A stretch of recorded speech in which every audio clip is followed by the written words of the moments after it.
We are now going to find our text evidence and determine our answer selections in this video.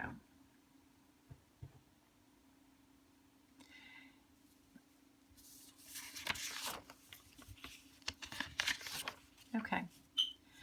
For question 1, let's just discuss how we found our answer. By using first-person point of view, the author is able to show. We knew point of view and first was important, and we determined who the point of view belonged to by going back to the first paragraph where it said, "One morning in February, I left home in a white cloud." Once you figured out that I was the boy, and especially the italics up here told you that he was the boy heading to that was assigned a long-term project by Professor Herbert. You go ahead and label it point of view and put first person the boy.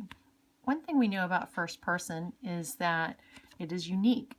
The story is told just through the eyes of the narrator, and we don't get information inside the heads of the other people in the story or the other characters. So what we do here is we've already labeled it, but we read answer choice A, how the father feels about hiring someone to help with the narrator's project. Well, the father can't feel something if we're learning. We don't know what the father feels if we're being told the story through the first person point of view. So we go ahead and draw an X there at father because that part is inaccurate, is wrong in the question. That doesn't work. That would be third person. That would be third person omniscient or another third person. So let's read the next one. What the narrator's classmates think. Well, we know if we're being told first person that we don't know what the classmates think, so we X that out. And let's go to the fourth. The father's concerns about how the project will be accomplished. Once again, we're not learning that through the first person point of view. So our answer comes down to our question mark C, the enthusiasm the narrator feels while working on the project. So by using the first person point of view, the author is able to show the enthusiasm the narrator feels while working on the project. And we marked that as a check.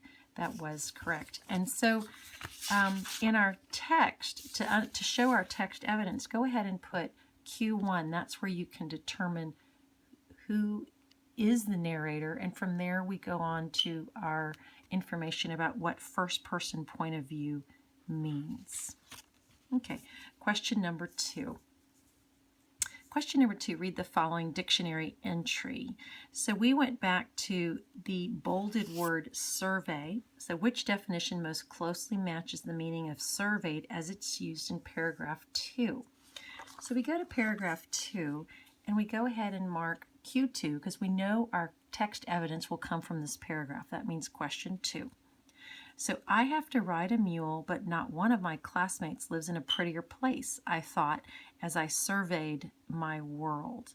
Look at little Baldy, what a pretty island in the sea of clouds. A thin ribbon of clouds seemed to envelop cone-shaped little Baldy from bottom to top like the new rope Pa had just bought for the windlass over our well. So he's riding a mule, and he's looking around at his world. So as he thinks, he surveys his world. So he surveyed his world. Classmates came up with the idea of he looked around, he thoughtfully looked around. So let's go back to that question. Which definition most closely matches?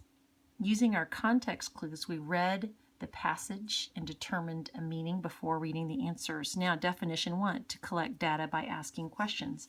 Well, he was riding a mule. He was not collecting his data by asking anyone questions. He did not ask the mule questions. So that's a definite wrong. Definition 2, to take measurements on a piece of land.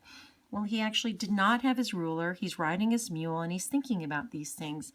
So he's not taking measurements, so that's not correct. Definition 3, to determine the value of something. Well, he is thinking, what a pretty island, and not one of his classmates lives in a prettier place. He's giving it some value, but it is not, so it's a possibility. So we put a question mark. And definition 4, to look over thoroughly. Is he looking over thoroughly? He's riding his mule, he's looking at the hills. He's looking at the clouds. Is he really looking around thoroughly? We put another question mark. Reading over 3 and 4, the best answer selection really looks like it's going to be J, looking over thoroughly, because although 3 is close, 4 is the better choice. Okay, so we would put Q2 right next to that and go on to question 3. Now for question 3, which is a drawing conclusions question, meaning inference. So we're not going to find our text evidence. We're going to have to infer from actions that happen in the text.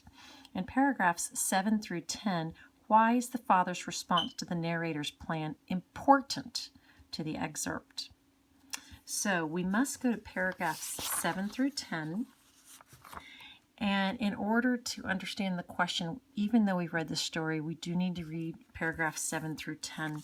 So I find the line numbers here. And I would go ahead and mark that question 3, which I've done on the second page. Yes, I've been thinking about clearing that hill up someday, Pa said. Pa, I'll clear up all this south side and you clear up the other side, I said. And I'll plow all of it and we'll get it in corn this year. Now this will be some undertaking, he said. I can't clear that land up and work 6 days a week on the railroad station, but if you will clear up the south side, I'll hire Bob Lavender to do the other side. That's a bargain, I said. Okay, so we just had to read 7 through 10. So one thing we've learned is the father's not going to be there as he's clearing the land and he needs to hire someone. So let's think about that. In paragraphs 7 through 10, why is the father's response to the narrator's plan important? Well, we know the father's not going to be there and he's going to need to hire someone to do so. So it shows how pleased the father is with the narrator's decision. Did that really show if he was pleased? All of 7 through 10? No, it's showing something else, so we're going to cross that out. He is pleased, but there's more to the passage. It gives the narrator a chance to explain his reasons for selecting the project. This isn't about the reasons. This is just talking about the project. So let's go ahead. It provides the narrator with support he needs in order to begin the project. Does he get support from his father? Yes, he does. So we'll go ahead and put a question mark next to that one, thinking it's a possibility. Now we go down. It allows the father to give advice to the narrator about how to clear the land. Well, does he give advice? Does he give advice to the son about how to do it? Does he really give advice, or is he just talking about what he can do? If you'll see, because he would hire someone else. So really, your best choice is going to be between C and D, and the better of the two is going to be C. Then it provides the narrator with the support he needs in order to finish the project, in order to begin the project. Okay, question number 4. Read the sentence from paragraph 2. So we already know it's a drawing conclusions question as well. We're going to have to infer our data, and it's going to have to do with figurative language. We're talking about imagery. So a thin ribbon of cloud seemed to envelop cone-shaped little Baldy from top to bottom like the new rope Pa I just bought for the windlass over our well.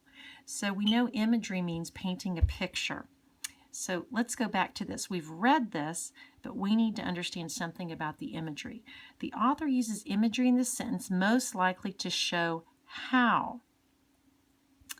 So let's go to our things. The narrator was inspired to plant corn on little Baldy in a specific pattern. If something is a pattern, does it look like an image? Well, that could look like an image. We could visualize a pattern as sort of a picture. So I'm going to put a question mark there. To show how large little Baldy seemed to the narrator before he began the project. Does this have to do with something large and how large it seemed? No. So we're going to cross that out. The narrator, surprised by his father's ability to repair equipment on the farm. Does this have anything to do with repairing equipment?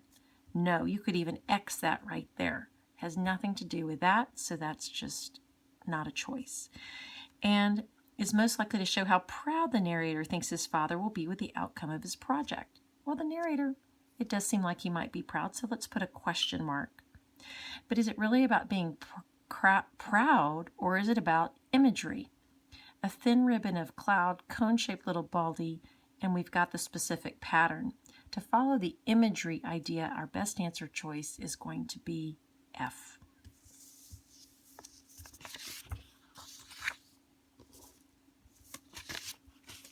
Now question 5.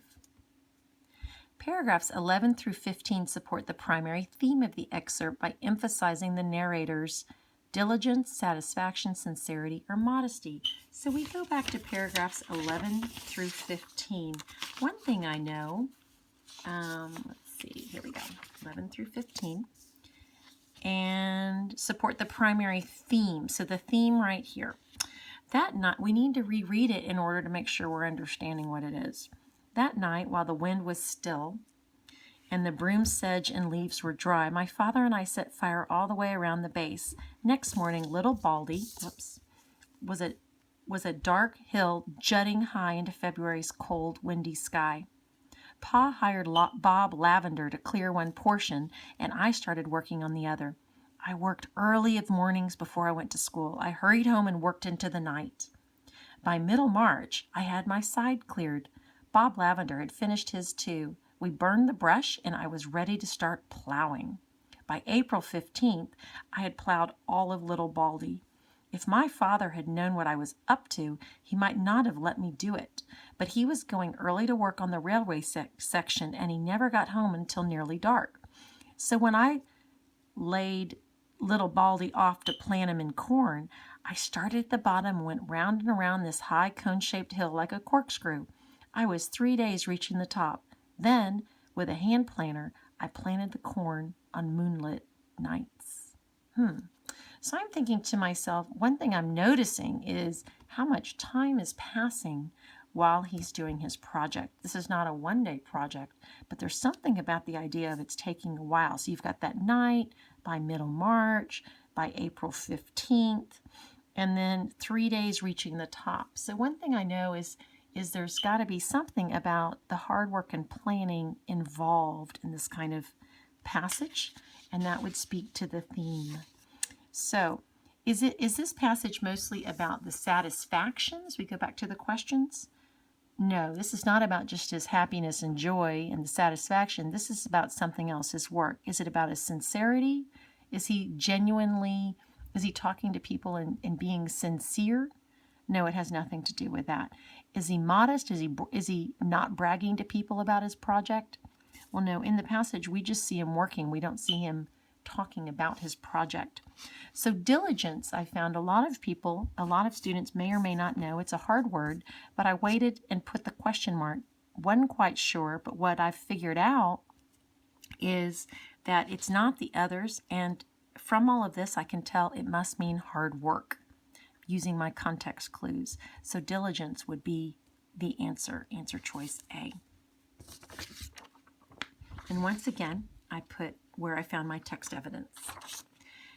Okay, question 6. The narrator describes his mule ride to school in a way that shows his,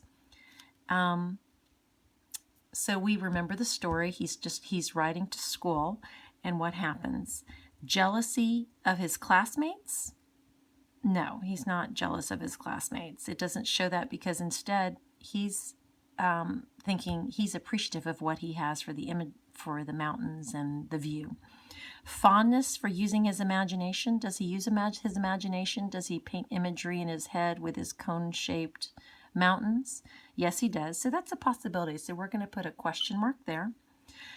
Does he appreciate where he lives? The appreciation of where he lives. Well, yes, he does. So we'll put a question mark there. He appreciates where he lives and the view and the beauty. And his mule ride to school shows his gratitude for having transportation. Well, let me think about that. Do you hear him talking about being happy that he has a mule to go to school on rather than going on foot? We don't hear anything about that in the story. He doesn't talk about that, so that's out. So then it comes down between G and H, these two answer choices, and your best selection is going to be H. He's appreciating where he is. He uses his imagination, but he's mostly appreciative. Okay. Now we're on the next one.